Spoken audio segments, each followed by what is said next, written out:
आम के बाग में इस समय बौर आ रहे हैं और आने वाले समय में इन्हीं बौर से फल बनेंगे।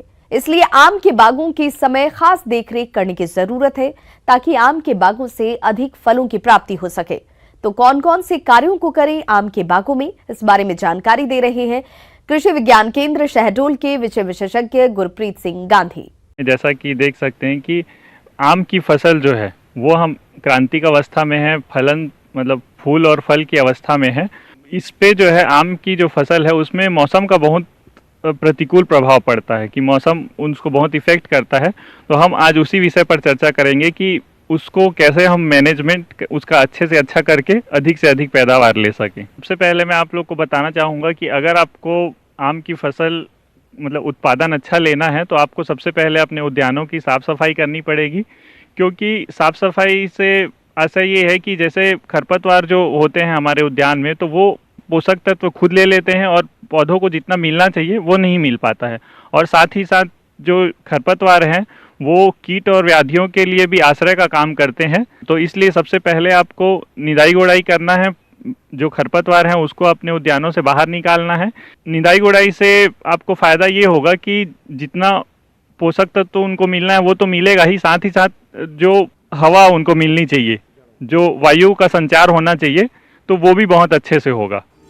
आम के बाग में सिंचाई और उर्वरक प्रबंधन का विशेष महत्व होता है, लेकिन हमारे कुछ किसान भाई इन प्रबंधनों में लापरवाही बरतते हुए कभी भी आम के पौधों में सिंचाई कर देते हैं और असंतुलित मात्रा में उर्वरकों का प्रयोग करते हैं, जिसके कारण पौधों की अनावश्यक बढ़वार तो होती ही है, साथ ही साथ पौधों में कीट और रोगों का भी प्रकोप होने लगता है। तो कैसे करें उर्वरक और सिंचाई प्रबंधन, आइए जानते हैं। इसके बाद हम बात करेंगे जल प्रबंधन और पोषक प्रबंधन। तो सबसे पहले पोषक प्रबंधन के बारे में आपको बता देना चाहता हूँ कि आम के जो वृक्ष है उसकी छाया जहाँ तक जा रही है, मतलब दोपहर 12 बजे तक जितनी उसकी छाया जा रही है उसके तने से 1 से 1.5 फीट की दूरी से जहाँ तक वो आखिरी छाया जा रही है वहाँ तक 15 से 20 तगाड़ी सड़ी गोबर की खाद बिल्कुल सड़ी होनी चाहिए, तो आपको बहुत ज़्यादा उसका फ़ायदा मिलेगा। और उसके साथ ही साथ अगर आपने मृदा परीक्षण कराया होगा तो उसकी अनुशंसित मात्रा जो आपको बताई गई होगी तो वो भी आप गोबर की खाद के साथ मिला सकते हैं, जैसे नाइट्रोजन, फास्फोरस, पोटास, इसकी अनुशंसित मात्रा आप उसमें मिला लें।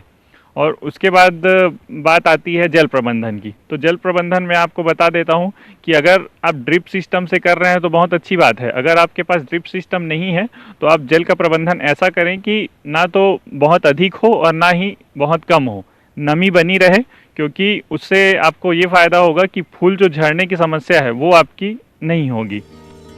किसान भाइयों, आम के बाग में इस समय कई तरह के कीट और रोगों का भी प्रकोप होता है, जिनका शुरुआती अवस्था पर ही नियंत्रण करना जरूरी होता है। यदि आपने ऐसा नहीं किया तो आम का उत्पादन बहुत कम प्राप्त होगा, इसलिए आप इन कीट और रोगों का नियंत्रण करें। तो फसल सुरक्षा में सबसे पहले हम बात करेंगे कीटों की। आम के वृक्ष में जो सबसे प्रमुख कीट है वो मैंगो मीलीबग। आप लोग सभी जानते होंगे कि मैंगो मीलीबग कितना ज़्यादा नुकसान करता है हमारे पौधों को। तो ये कीट जो है ज़मीन पे रेंगने वाला है और ये तने से होते हुए जो है वो वृक्ष पे ऊपर चढ़ जाता है और रस चूस के उसकी मंजरियों को और फल को सुखा देता है। तो इसके लिए सबसे पहले तो आपको जड़ से तने तक 1 मीटर की ऊपर ऊंचाई पर आपको या तो ग्रीस लगानी है या तो पॉलीथीन लगानी है, जिससे कि कीड़े जो है ऊपर ना चढ़ सके। तो सबसे पहले तो ये मैनेजमेंट, अगर मान लो उसका प्रकोप हो चुका है, अगर कीटों का प्रकोप आपके पौधे में हो चुका है तो आप इसके लिए रासायनिक दवा क्लोरोपेरिफास नाम से एक दवा आती है, उसकी 2 ml प्रति लीटर पानी के हिसाब से उसको दवा को मिला लें और इसका छिड़काव अच्छे से करें। इसके बाद हम बात करेंगे आम के दूसरे प्रमुख कीट की, मैंगो हॉपर। इसको हिंदी में अगर बोला जाए तो आम का फुदका नाम से हम जानते हैं। तो ये क्या करता है कि हजारों की संख्या में हमारे पौधों में अटैक करता है, उसका मतलब प्रकोप दिखता है और ये जो है पूरा का पूरा मतलब मंजरियों से पूरा रस चूस लेता है और एक ब्लैक कलर का, काले कलर का एक द्रव जो है उत्सर्जित करता है, जो पत्तियों पर पूरी तरीके से जम जाती है और फिर प्रकाश संश्लेषण की क्रिया जो है पत्तियों की रुक जाती है। इससे बचने का उपाय एक ये है कि एक क्लोरोपेरिफास नाम की जो दवा है वो 2 ml आप प्रति लीटर पानी के साथ मिलाकर छिड़काव कर सकते हैं, या तो एक इमिडाक्लोप्रिड नाम से एक दवा जो आती है वो 0.5 ml जो है प्रति लीटर के हिसाब से आप वो दवा का छिड़काव कर सकते हैं। अब बात करते हैं आम के पौधों में लगने वाले प्रमुख रोगों की। तो सबसे पहले नाम आता है इसमें पाउडरी मिल्ड्यू। इसको फफूंदी रोग भी कहते हैं, भभूतिया रोग भी कहते हैं इसको। तो इसमें होता क्या चीज़ है कि आपका पूरा जो मंजीरिया है, आम की जो मंजीरियाँ होती है, उसको पूरा तरीके से ये सुखा देता है और एक जाले के आकार का उसमें वो पूरा पाउडर जमा हो जाता है, जिससे कि अफलन की स्थिति आ जाएगी। मतलब फल तो बनने का सवाल ही नहीं है, इसमें पूरे फूल झड़ जाते हैं, तो फिर फल कहाँ से बनेंगे। तो ये बहुत ज़्यादा हानिप्रद है हमारे पौधों के लिए। मतलब अभी वर्तमान जो मौसम चल रहा है उसमें भभूतिया रोग बहुत ही ज़्यादा बढ़ने की स्थिति में है और ये लगातार बढ़ रहा है। तो इसके प्रबंधन के लिए एक सल्फेक्स दवा जो है 2 ग्राम प्रति लीटर के हिसाब से इसको छिड़काव कर सकते हैं, या तो फिर एक बावस्टीन नाम की एक दवा आती है, तो उसका भी आप छिड़काव 2 ग्राम प्रति लीटर के हिसाब से आप इसका छिड़काव कर सकते हैं। अगर एक बार में अगर आपको कंट्रोल नहीं दिख रहा है तो आप इसका लगातार 2 से 3 बार छिड़काव कर सकते हैं। किसान भाइयों, अभी तक आपने खेती से जुड़ी हुई बहुत सी उपयोगी जानकारियां देखी। अब लेते हैं एक छोटा सा ब्रेक, जल्द ही लौटेंगे और कार्यक्रम में आगे भी है खेती बाड़ी से जुड़ी हुई महत्वपूर्ण जानकारियां, तो बने रहिए हमारे साथ। ब्रेक के बाद अब सभी दर्शकों का एक बार फिर से अन्नदाता में स्वागत है। चलिए अब रुक करते हैं अगली कड़ी की ओर। आलू की खुदाई बड़े पैमाने पर तो मशीनों से ही की जाती है, लेकिन यदि आप छोटे किसान हैं तो हल या ट्रैक्टर से चलने वाले डीगर से खुदाई कर सकते हैं। बस इसमें ध्यान रहे कि आलू कटे फटे नहीं और खुदाई के बाद आलू का भंडारण भी सही तरीके से करें। तो किस प्रकार करें इन सभी कार्यों को, इस बारे में जानकारी दे रहे हैं डॉक्टर सत्येंद्र कुमार यादव। देखिए, पोटैटो टेक्नोलॉजी सेंटर श्यामगढ़ ये हरियाणा सरकार का एक उपक्रम है और CPRI भारत सरकार के सहयोग से हम यहाँ पे आलू के बीज उत्पादन का कार्य कर रहे हैं। यहाँ पे हम जो बीज बनाते हैं वो टिश्यू कल्चर विधि से बना रहे हैं। आपने देखा होगा कि कई तरह के बीज होते हैं। सबसे पहले अगर बात करें ब्रीडर सीड की, तो यहाँ पे हम लोग ब्रीडर सीड बना रहे हैं। ब्रीडर सीड की जो हार्वेस्टिंग है वो हम आमतौर पे बिना मिट्टी के पैदा कर रहे हैं और उनको मैन्युअली हार्वेस्ट कर रहे हैं। दूसरा एक है फिर फाउंडेशन बीज का उत्पादन। यहाँ पे हम लगभग 35 एकड़ में फाउंडेशन बीज का उत्पादन ले रहे हैं, उसके साथ में सर्टिफाइड सीड का उत्पादन ले रहे हैं। जिन किसान भाइयों ने आलू की फसल समय से लगाई होगी वो अभी खुदाई योग्य तैयार हो गई होगी और इस समय खुदाई का कार्य चल भी रहा होगा। तो इस समय किसानों को आलू की खुदाई करते समय किन किन बातों पर ध्यान देने की जरूरत है, आइए जानते हैं। तो फाउंडेशन बीज और सर्टिफाइड सीड जो है वो दोनों ही हम मैकेनाइज तरीके से हार्वेस्ट कर रहे हैं। हमारे पास पोटैटो डिगर है जो ट्रैक्टर की सहायता से चलता है, तो उस पर हम लोग अभी दोनों कैटेगरी की फाउंडेशन और सर्टिफाइड बीज की डिगिंग कर रहे हैं यहाँ पे। यदि किसान भाइयों आलू की खुदाई करने के लिए मजदूर नहीं मिल रहे हैं तो आप पोटैटो डिगर मशीन का भी प्रयोग कर सकते हैं। इससे खुदाई करने में आलू की खुदाई भी जल्दी हो जाती है और वो भी कंद कटते नहीं है। बिल्कुल, देखिए जो बीज उत्पादन का कार्य है उसमें सबसे बड़ी सावधानी ये रखनी होती है कि जब आपका डिगर चलता है, मशीन चलती है, तो बड़ी भारी मशीनें हैं, ट्रैक्टर के साथ में मशीन अटैच होती है। तो जिस हिसाब से आप बिजाई करते हैं, बेड पे बिजाई की हुई है या चूर पे बिजाई की हुई है, उसी हिसाब से उसकी पिटाई करनी जरूरी है। बेड पे है तो बेड पे जो बेड हार्वेस्टर आता है उसके लगाना पड़ेगा, और अगर रो में लगी है तो रो हार्वेस्टर की सहायता से। यहाँ पे आपने देखा होगा कि रो में लगे हुए हैं तो रो हार्वेस्टर की मदद से लेते हैं। अगर कई बार ट्रैक्टर का ड्राइवर नया है, डिगर का नहीं समझ में आता, तो आलू की जो बीज हैं उनमें काफ़ी सारे डैमेज हो जाते हैं, जिनको कटे हुए आलू बोलते हैं किसान। तो वो कम से कम होना चाहिए बीज उत्पादन में। हालांकि कुछ तो कट लगता ही है ट्रैक्टर में, लेकिन वो कम से कम होना चाहिए। जिस आलू में कट लग गया खुदाई के दौरान वो आलू खराब हो जाता है।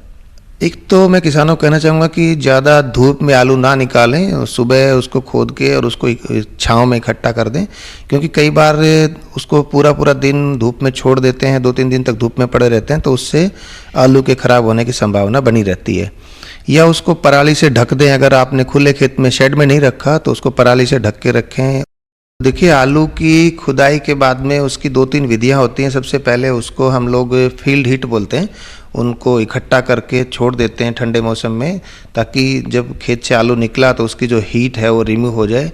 उसके बाद में फिर उसको ग्रेडिंग शेड में लेके आया जाता है। ग्रेडिंग शेड में आपने देखा होगा ये मशीन जो हमारी है, इसमें हम 4 ग्रेड में उनको ग्रेडिंग कर रहे हैं। एक बोलते हैं हम उसको अंडर साइज, जो बिल्कुल छोटे साइज़ को, किसान उसको आमतौर पे गोली की भाषा में समझते हैं कि आलू की गोली है, तो उसको हम under size grade pay grading करते हैं ग्रेडर से। दूसरा एक आता है हमारा सीड साइज, जिसमें हम 35 से 40 mm के आलू को ग्रेड करते हैं, उनको बीज का हिसाब से बोलते हैं, उनको बीज बोलते हैं, जो आलू का बीज बनता है। उसका अलावा एक 40 से 50-55 mm का रहता है, जिसको गुल्ला साइज भी बोल देते हैं और बिग साइज सीड भी बोल देते हैं। इसके अलावा हमारा लास्ट जो चौथा ग्रेड है वो ओवर साइज का है, जो आमतौर पे बहुत कम देखने को मिलता है। बीज उत्पादन में जो है ओवर साइज और अंडर साइज कम से कम होने चाहिए, सीड साइज ही अच्छा माना जाता है, उसी की अधिकतम मात्रा होनी चाहिए। आगे और भी है खेती बाड़ी से जुड़ी हुई बहुत सी रोचक जानकारियां, पर यहाँ रुकेंगे एक छोटे से ब्रेक के लिए, जल्द हाजिर होते हैं। ब्रेक के बाद एक बार फिर से आप सभी दर्शकों का अन्नदाता कार्यक्रम में स्वागत करती हूं। बढ़ते हैं अगले अपनी प्रस्तुति की ओर। के अनुसार प्रबंधनों पर ही टिकी है आपकी खेती बाड़ी, और इसीलिए मौसम पूर्वानुमान और उस पर आधारित साप्ताहिक कृषि सलाह इस प्रकार है। भारत मौसम विज्ञान विभाग, ग्रामीण कृषि मौसम सेवा केंद्र, सीहोर, ग्वालियर, जबलपुर, रायपुर, बिलासपुर से प्राप्त रिपोर्ट के आधार पर किसानों को सलाह दी जाती है कि गेहूं, चना तथा अन्य तैयार फसलों की पूर्ण सुखाई कर तुरंत कटाई, मड़ाई एवं 8% नमी पर भंडारण करें तथा देरी से बोई गई अथवा देरी से पकने वाली गेहूं की फसल में सिंचाई न करें। तेज हवाओं के साथ हल्की बारिश होने का अनुमान होने के कारण गेहूं की फसल गिरने से उत्पादन प्रभावित होगा। इस समय किसी भी रबी फसल में टॉनिक या यूरिया के छिड़काव की आवश्यकता नहीं है। बादल युक्त मौसम रहने के कारण देरी से बोई गई चने की फसल में फली बोरर कीट के प्रकोप की संभावना है, अतः किसान भाइयों को सलाह दी जाती है कि वे फली बोरर की लार्वा पर कड़ी निगरानी रखें। प्रति मीटर पंक्ति में 2 लार्वा से अधिक दिखाई देने पर नियंत्रण के लिए प्रोफेनोफॉस 50 EC को 2 लीटर की मात्रा में 500 लीटर पानी में घोल बनाकर प्रति हेक्टेयर के मान से छिड़काव करें।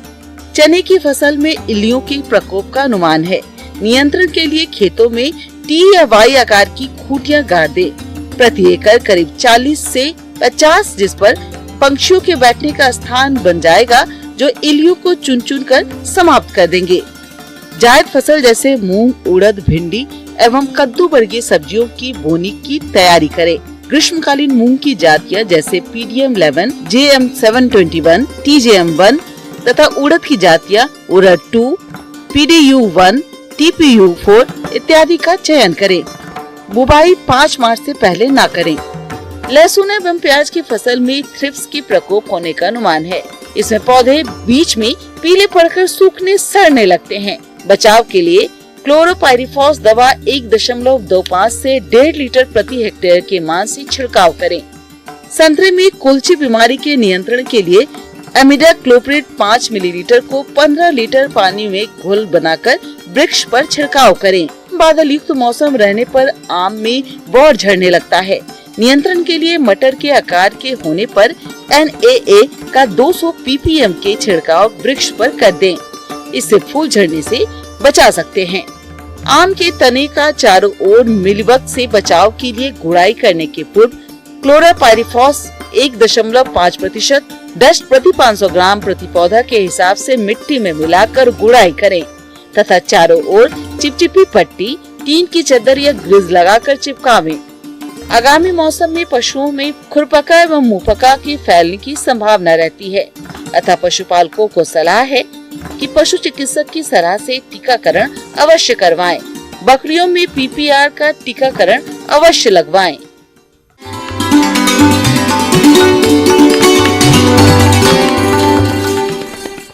अन्नदाता हेल्पलाइन निःशुल्क फोन संपर्क सेवा के माध्यम से आपके द्वारा पूछे गए प्रश्नों में से 1 या 2 महत्वपूर्ण प्रश्न को हम अपने कार्यक्रम में शामिल करते हैं, और इसी के तहत आज का चयनित प्रश्न और उसका जवाब इस प्रकार है।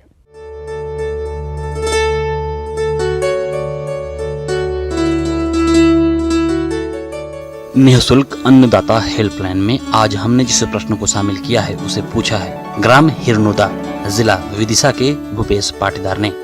आपने सेम की फसल में किए जाने वाले जरूरी कार्यों पर जानकारी चाहिए है, तो इसके लिए देखिए कार्यक्रम का यह अंश।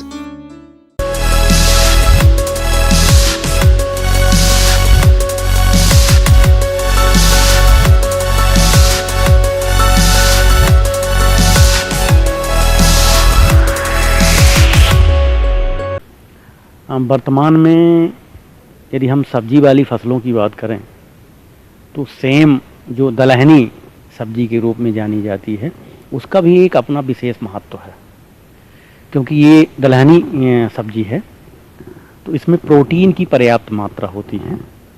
और प्रोटीन आप जानते हैं कि हमें अपने स्वास्थ्य को बेहतर बनाने के लिए प्रोटीन की सबसे महत्वपूर्ण भूमिका है। इससे अच्छा उत्पादन प्राप्ति के लिए हमें इसकी देखभाल करना विशेष जरूरी हो जाता है। खरपतवार से मुक्त हमें फसल को बिल्कुल रखना है। तो निदाई गुड़ाई करने से क्या होगा, ऑक्सीजन की मात्रा जाएगी जड़ों में, जड़ों का विकास होगा और जड़ हमारी सक्रिय रहेंगी, पोषक तत्व लेती रहेंगी। इसलिए निदाई गुड़ाई बेहद आवश्यकता है। अब जब निदाई गुड़ाई करेंगे तो निश्चित है कि अवांछित जो पौधे हैं वो हमारे हटते रहेंगे और उसी में हम मिलाते जाएंगे, तो वो जो है उसमें खाद का भी काम करते हैं। किसान भाइयों, सेम की फसल से ज्यादा उत्पादन प्राप्त करने के लिए फसल में सिंचाई करते हुए पोषक तत्वों का प्रयोग कैसे करें, इसकी जानकारी कुछ इस तरह से है। साथ ही साथ ऐसी अवस्था, अभी तो पानी गिर गया है तो पानी तो अभी आपको मिल गया है, लेकिन जहाँ ऐसी स्थिति है कि हम कहते हैं कि ठंडी में जहाँ सेम की हम खेती कर रहे हैं तो ठंडी में कम से कम 15 दिन में एक सिंचाई हमें करना चाहिए, 15-15 दिन के अंतराल में।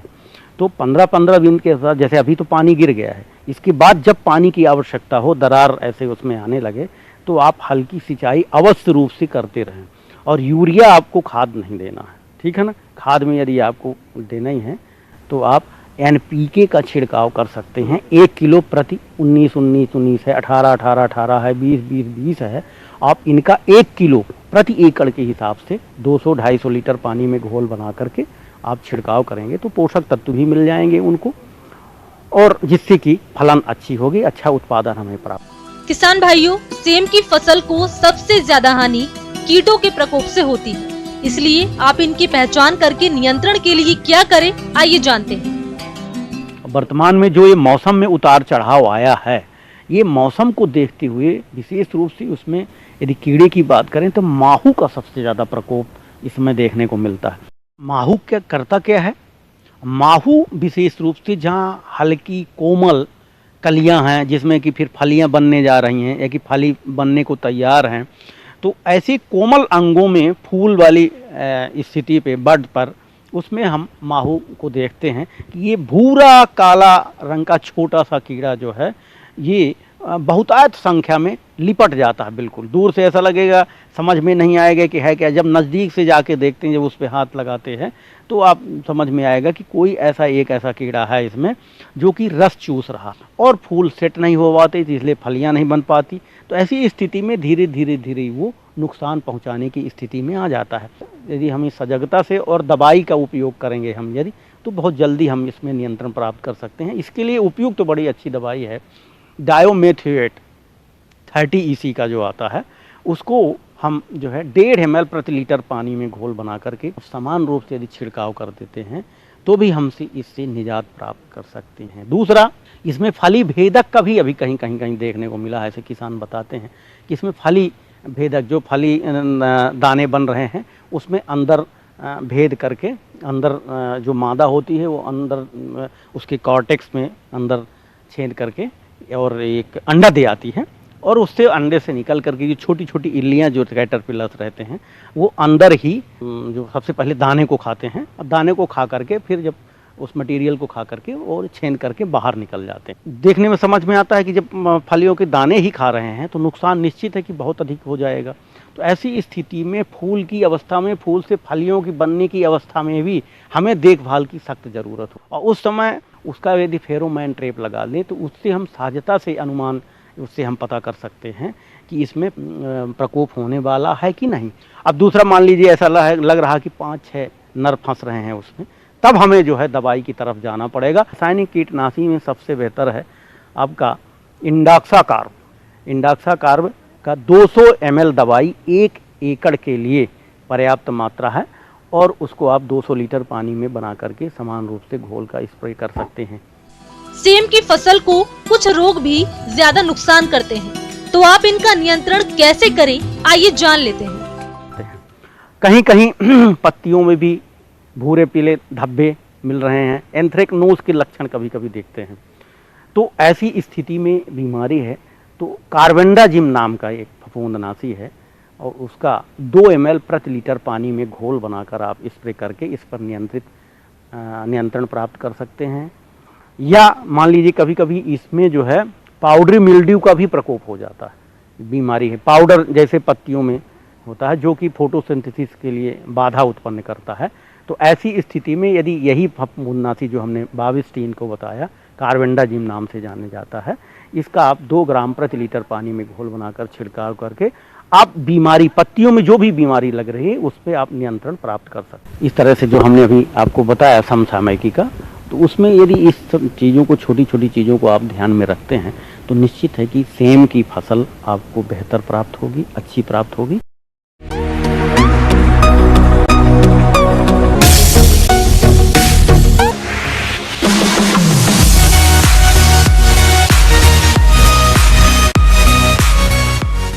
आइए अब एक नजर डालते हैं राज्य की कुछ चुनी हुई मंडियों के प्रमुख फसलों के बाजार भाव पर।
किसान भाइयों, अन्नदाता आपकी सेवा के लिए संकल्परत है। कृषि संबंधित समस्या और सुझावों के लिए आप हमें इस पते पर संपर्क कर सकते हैं। प्रोड्यूसर अन्नदाता, news 18 Madhya Pradesh Chhattisgarh, Ramoji film city Hyderabad 501512। साथ ही आप हमें ईमेल भी कर सकते हैं। हमारा ईमेल है p18annadatamp@nw18.com। इसके अतिरिक्त आप हमें निःशुल्क हेल्पलाइन नंबर 180041921555 पर सोमवार से शनिवार सुबह 10 बजे से शाम 4 बजे के बीच संपर्क कर